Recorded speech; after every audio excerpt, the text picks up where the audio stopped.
Morning everyone. We're back once again with another amazing science tutorial video. I'm Coach Spivey, joined with my son Jordan Spivey, and in this video we're going to be looking at work and power. So let's go ahead and get started. So what is work? Work is done when a force acts on an object in the direction an object moves.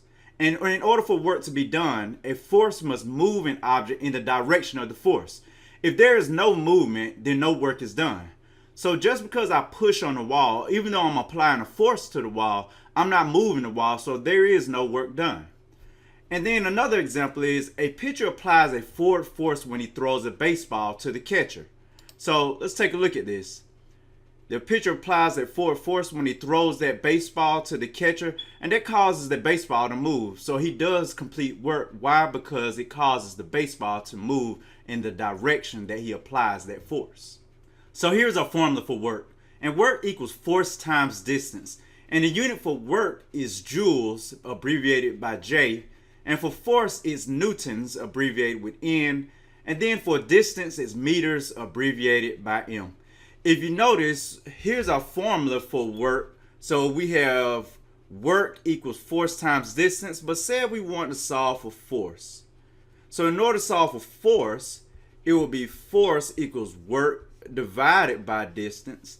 And then say if we wanted to solve for distance, then it would be distance equals work divided by force. Now it's time for your check for understanding. And you're going to complete the following work problems using your knowledge of solving for work. Make sure you identify the components they give you in order to solve each problem. And make sure you use the following work, force, distance formula triangle in the bottom right hand corner. I'll go ahead and pause the video now. So what is power? Power is the rate at which you do work. Doing work at a faster rate requires more power. And in order to increase power, you can increase the amount of work you do in a certain time, or you can do a given amount of work in less time. So for example, if you had boxes of books to move, in order to increase your power, you could do that work at a faster rate and move more boxes in a certain amount of time. Another example is you can screw a screw into a hole using your fingers, screwdriver, or power drill. Each method requires you to do work, but which method has the most power and why? So let's go back to our definition of power. It's the rate at which you do work. And doing work at a faster rate requires more power. So let's look at each one. So first, let's look at our fingers. So we was to use our fingers, if we were to screw that screw, we would be doing work on the screw, but it would probably take us a much longer rate in order to do that work. So we wouldn't be very powerful using our fingers. Now, if we was to move on to a screwdriver will help us to get the work done or screw that screw in that much faster. So we would actually increase our power using that screwdriver because we get it done at a much faster rate. But if we was to use a power drill is going to be faster than using our fingers and using a screwdriver in order to screw this screw in. So we look at it, which method has the most power? It's going to be the power drill, because the power drill actually allows us to do that work at a faster rate because it has more power.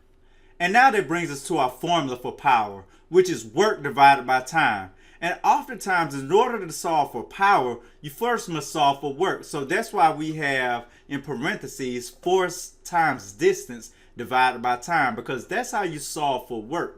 And you take that solving for work and then you apply it to your formula to solve for power. So the unit for power is the watt, which is W for abbreviation.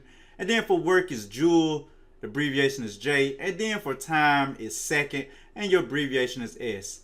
And then another keynote is 1 horsepower equals 746 watts. And like I stated earlier, you may have to solve for work sometimes before you can solve for power. And here's our triangle formula to solve for power. So in order to solve for power, once again, it's going to be work divided by time. In order to solve for work, you would take power times time. And then in order to solve for time, I would do work divided by power. Now it's time for your check for understanding for power. And you're going to complete the following power problems using your knowledge of solving for power. Make sure you use the work formula and use the power formula in order to solve for power. And I'll give you a hint for this first one. It says a person weighing 600 newtons gets out of an elevator. The elevator lifts the person 6 meters in 10 seconds. How much power was used? This formula does not tell you what work is, so you have to solve for work first in order for you to solve for power. Ladies and gentlemen, go ahead and take about 3 minutes to solve for the following problems, and I'll come around to your desk to ensure that you're learning the concepts properly and doing the work right. Go ahead and pause the video now.